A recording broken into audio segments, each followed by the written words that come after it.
Hello everyone, I'm Tahreem Fatima, Research Fellow Intern at Policy Research Institute for South Asia.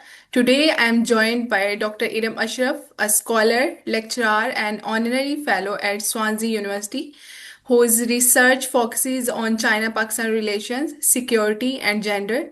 Dr. Eram recently wrote for PRISA on how China views the Pakistan-Saudi Strategic Mutual Defense Agreement, and we will be discussing the implications in South Asia and the wider region. Thank you for joining us, Dr. Eram. Thank you for inviting me.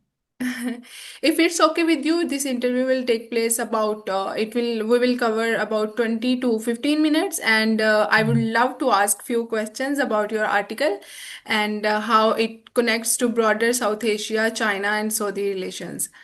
So, to begin with, what motivated you to write this piece, and what key message did you want your readers to take from it? So my interest in writing this piece was curiosity.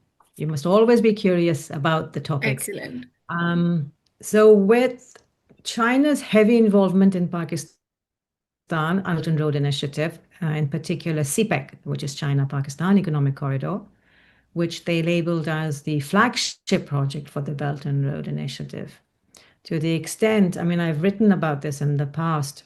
One of the officials in the early years, she came to Pakistan and she said that if this Belt and Road in Pakistan fails, it'll have an impact on other projects in the region. I mean, it was highly valued by Chinese officials when it was first launched, 2014, 13, 14, at that time period. And as a result of that, in South Asia, it had major implications, in particular with Pakistan and India, China's neighbor India, who were not very happy that Mhm. China was going to be involved in development in areas which they considered contested. Mhm. So that had a major impact. So I was curious from that point of view. And of course, in the past couple of years, we've seen a rise in security tensions for Chinese in Pakistan. Mhm. Twice we had high-level Chinese officials come to Pakistan, such as the foreign minister and the Chinese Communist Party's foreign liaison officer. They came and they spoke about security and stability, and they're all the time the statements are hoping for security for Mhm. Chinese citizens inside Pakistan. So I was curious, well, how are they viewing the fact that Pakistan, which is struggling really in Mhm. securing its own borders, and then recently being involved in the air battles with India, the Mhm. violent conflict. Now they're extending their military umbrella, the strategic umbrella to Saudi Arabia. I was like, Mhm. well, how will they view this? And Mhm. of course, again, anything which involves Saudi Arabia and Pakistan then has another implication with, well, what does it mean for Iran and relations with Iran? Because immediately it flags up that issue. Mhm. So, how would they consider China? Because they recently are involved with the rapprochement, where the Saudi Arabia and Iran signed, sort of a peace agreement in Beijing. So, how would they see this? Because the fact that Saudi Arabia and Pakistan are going to sign this mutual defense agreement, Mhm. well, would that upset relations with Iran? So I was curious, how are they going to look? And Mhm. which is why I started immediately looking into statements being put out by the Chinese government, the foreign ministry, their press statements and question and answers. I started studying to see, okay, what do they say? And I realized they said nothing. There was nothing. There was no statement coming out from them. Sometimes we see, in order for the government to put out a view, maybe official journalists from official state newspapers will put in a question, and that will give an opportunity for them to, make mention or put a statement out. But nothing. It was nothing at all. Nobody even talked about it. So I was like, Mhm. that's interesting. There's complete Mhm. silence. Exactly. And then I noticed even the United States didn't say anything. So my Mhm. initial assumption was like, okay, so they're probably thinking this is not an appropriate time to put a comment because it may be misread, given even the United States is not saying anything. Mhm. So there's no need. Mhm. So there's deliberate ambiguity that was left became Mhm. interesting. But Mhm. then when I started reading various newspaper websites, articles written, I noticed there were quite a number of articles coming out giving commentary on how they saw, and this is within Mhm. the first week or so. Mhm. And I thought, well, that's interesting. So then I thought I started compile. Initially I did it for myself and Mhm. compiling a list of the articles and what they are saying. And I was like, okay, let's just put this. Since I've done the work, let's just Mhm. put this because I thought it was interesting because sometimes you have assumptions. Mhm. Because I had an assumption China would not be displeased. But Mhm. then when you see in writing why some of them are considering why they're not displeased, then I thought, no, this is important. People should know. Mhm. One of the factors that surprised me, and because you asked me, what message that I wanted to give, was that they weren't looking at any of the negatives. Mhm. Uh, they didn't come out and saying, hurrah, hurrah, China wins, Mhm. nothing like that. Mhm. But the fact that none of them pointed to any negative concerns, even, Mhm. I thought that was important. That was important because with every deal, there are issues that need to be considered, Mhm. relations, but it wasn't. So for Mhm. me, that was interesting, and I wanted to put that out. Mm.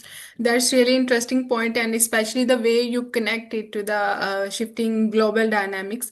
So, Dr. Iram, in your article, you have mentioned that China hasn't officially commented on Mm. Pakistan-Saudi Arabia defense agreement and has maintained a rather cautious stance. Mm. So, why do you think that silence or caution is significant in understanding China's broader strategy and the evolving security order in Asia? Well, one of the things China always likes to present itself Mhm. is that it's not involved in security. It Mhm. is very comfortable taking a back seat. That's not where China's interest lies.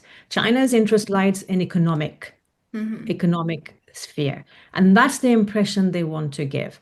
Mhm. And it's part of the persona they've created.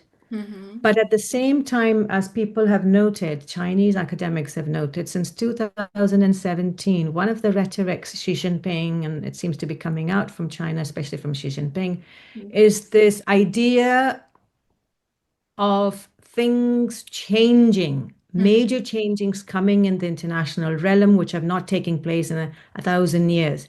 So Mhm. this emphasis on a change coming, Mhm. that while China is on the path of development, Mhm. change is coming, and Mhm. invariably China will be positioned to Mhm. gain from it. But it's not something China is seeking.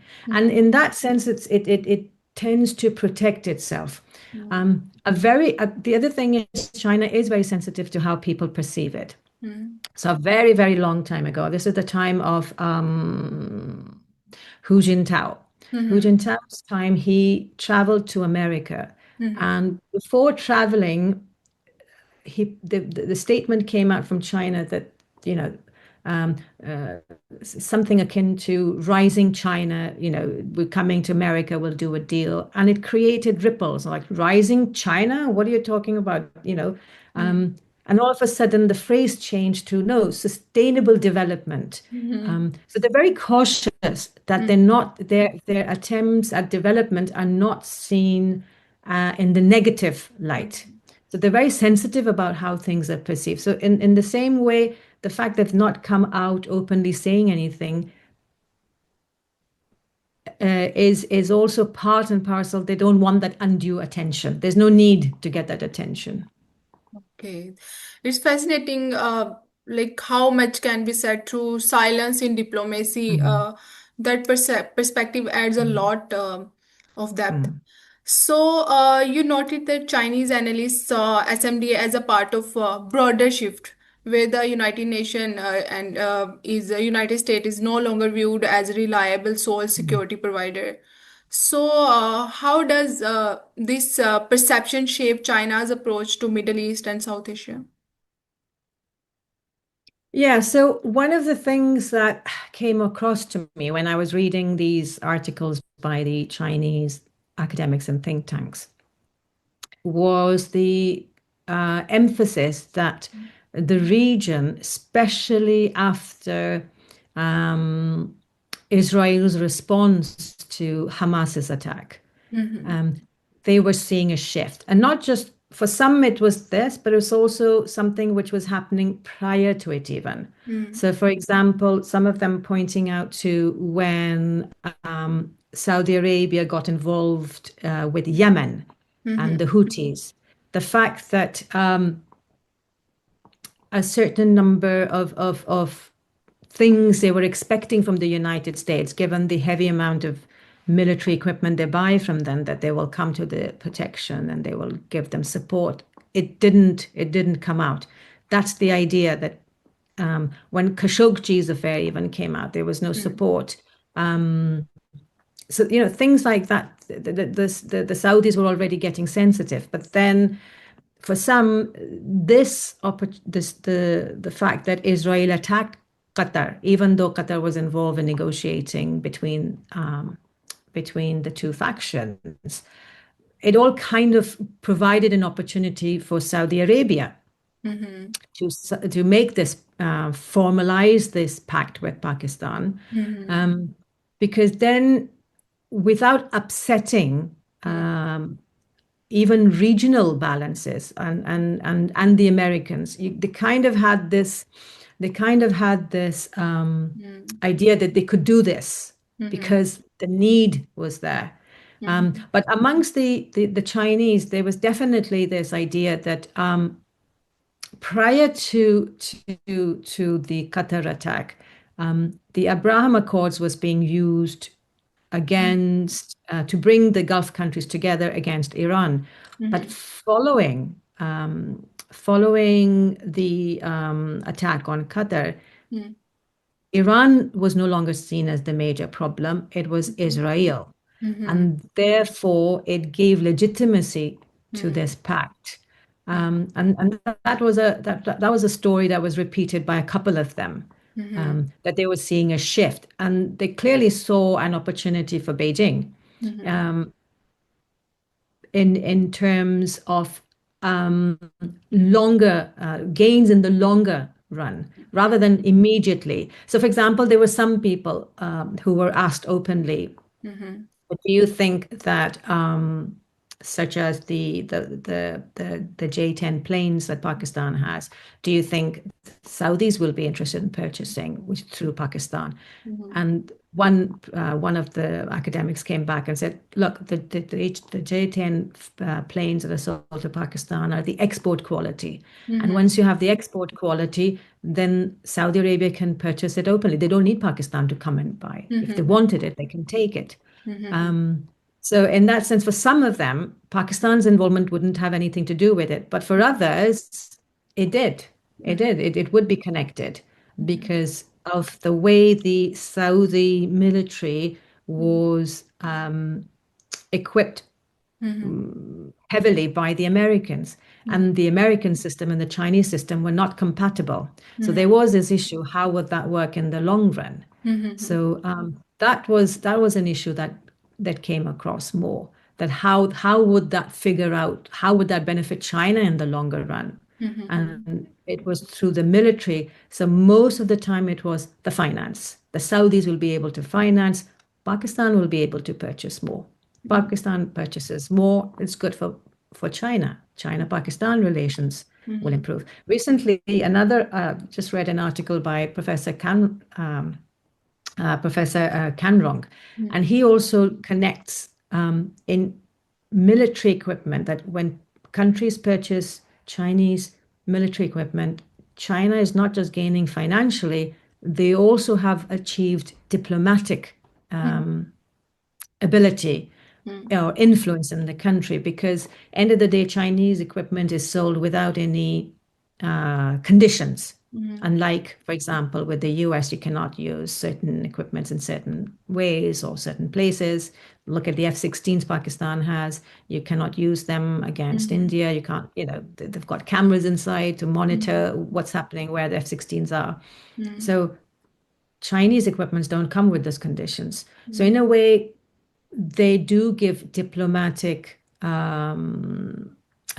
positivity to the relationship, beneficial benefits um, through the relation. So that again would benefit China-Pakistan relations.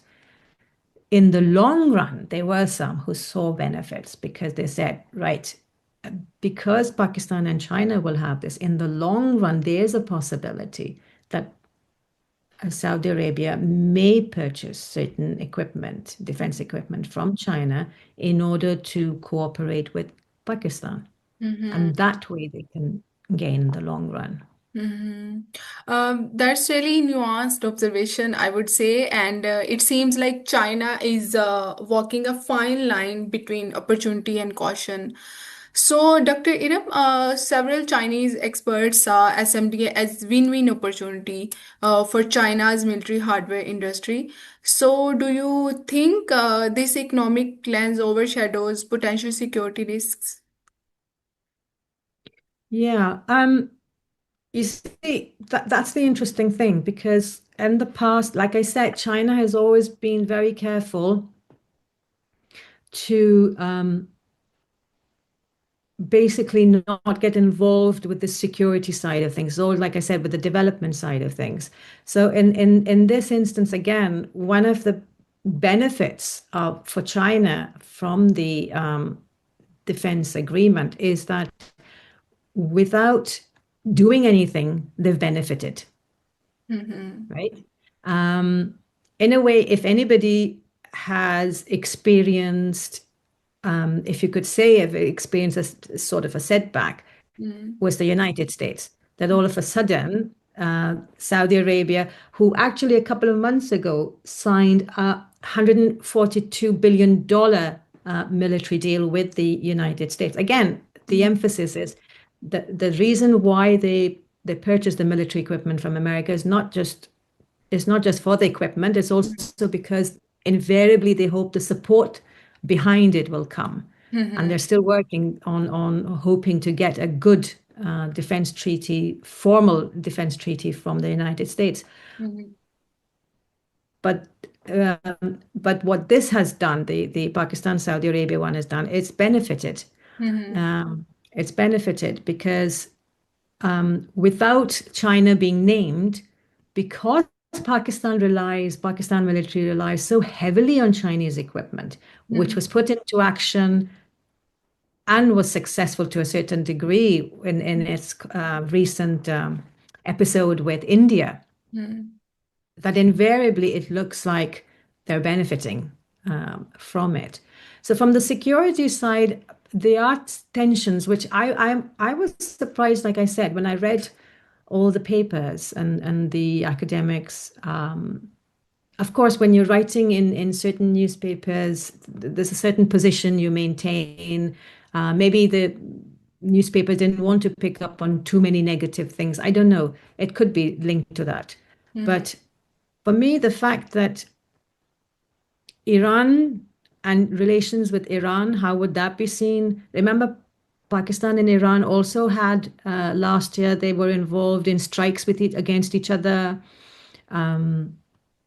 Pakistan in the past has been very careful to maintain good relations with Saudi Arabia and Iran, and it is very sensitive to how that plays.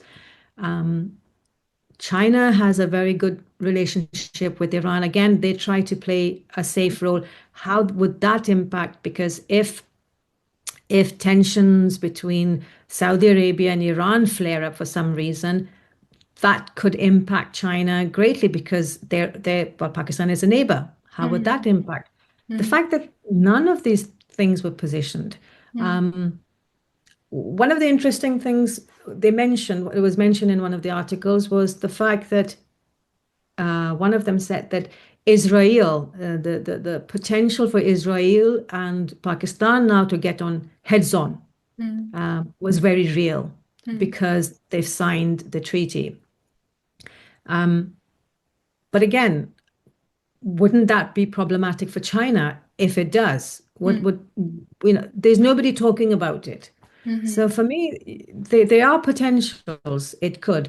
But then the other underlying cause that was given was that they don't see Israel, Mm-hmm. although Israel has been mentioned as one of the reasons, and Israel, although Pakistan and Saudi Arabia did deny that it wasn't against any other country, but the fact it was done at the same time, Mm-hmm. these the academics, experts writing didn't think there was potential for Saudi Arabia to be attacked from Israel. Mm-hmm. They didn't think there was. Although Pakistan and Israel could have Mm-hmm. issues, but potentially some of them actually saw Iran still having problems. That although Beijing was the place where they signed the rapprochement, Mm-hmm. they didn't see it continuing it long. So if you're not seeing that friendship between Saudi Arabia and Iran going that long, Mm-hmm. wouldn't you consider this treaty problematic in the long run for your neighbor and close friend? So Mm-hmm. that did catch my attention. But for China, yes, these are considerations they'll have to take. Mm-hmm. But to be honest, more of the concern that was raised by China and Chinese academics was for what took place later on between Afghanistan and Pakistan. That was really concerning to them because it's right on their border and between the two friends. And to a certain extent, some of them were actually mentioning that it's because of the close relations, the renewed friendship between Pakistan and President Trump, that they see this heavy response from Pakistan military attacking Kabul. I mean, this is the narrative that was coming out from academics and experts there. That's what I found. So I saw more concern, security concern, between when the attacks took place, and they were very happy for the peace deal to come through, with Qatar and Turkey becoming the referees between Afghanistan and Pakistan, rather than the SA, the security, the special defense treaty Mm-hmm. between Saudi Arabia and Pakistan. That is interesting insights. My last question would be, what do you foresee as the biggest opportunity or challenges for Pakistan in balancing its ties with both China and Gulf states under this new framework? Mm. So one of Pakistan's um, contribution has been, even in the initial days, acting as a bridge between the Muslim world and China, even when the Communist Party first came. Which is why when the rapprochement took place between Iran and Saudi Arabia via China, I was very disappointed Pakistan was not involved, because I thought, given the history of Pakistan bridging relations between China and these countries, I would have thought that would have been really beneficial for Pakistan to come through. So again, from that point of view, the GCC countries and Pakistan reaching out. So one of the issues Pakistan has currently is finance, economics, simple. Mm-hmm. Yeah. And this was something, again, that was mentioned by the Chinese experts, that they were mentioning figures about Pakistan military being limited in purchasing Chinese equipment because they just simply didn't have the money to buy. And that's why they felt that at least if some of them would be stationing equipment or troops on Saudi soil or whatever, they might convince the Saudis to provide extra funds, and those extra funds can be used to then purchase more Chinese equipment. And that would help Pakistan in the future act as a deterrence against India's aggression. So those kind of opportunities are the kinds that were mentioned. But it's also Pakistan's biggest fear since the day it was created is this idea of isolation. Mm-hmm. The Because India, its larger neighbor, tends to isolate Pakistan on the international sphere. And again, we saw in the present situation, also in the present government, we find the same thing, that at every level, every platform, of course, the size matters, and Human India's capital. voice matters. Mm, But invariably, by signing this deal, Pakistan has now shown that they are not alone. mm, If you remember on the Kashmir issue a couple mm, of years ago under the mm, another government, um, Kashmir wanted to be the major issue, but none of the GCC countries came forward. mm, And they were very pro-India, and that was one concern Pakistan had, the growing closeness between the Indian economy and India and Modi, President Modi, Prime mm, Minister Modi, and these Arab leaders. mm, So again, by signing up to this, they're back. They're back in the game. They're back mm, in the game. Uh, they have legitimacy, and of course, it can open up diplomatic, financial, and economic mm, sources to them, which mm. may not have been available so far. Thank you so much, Dr. Iram, for sharing your valuable insights. And it's been a pleasure discussing your research and understanding how China's perspective shapes the future of regional security. And Mm. I really appreciate your time and thoughtful reflections. And I'm sure our viewers at PRISA will find this conversation equally enlightening. Thank you once again for joining us. Thank you very much for the invite. It was Thank lovely meeting you. Thank you so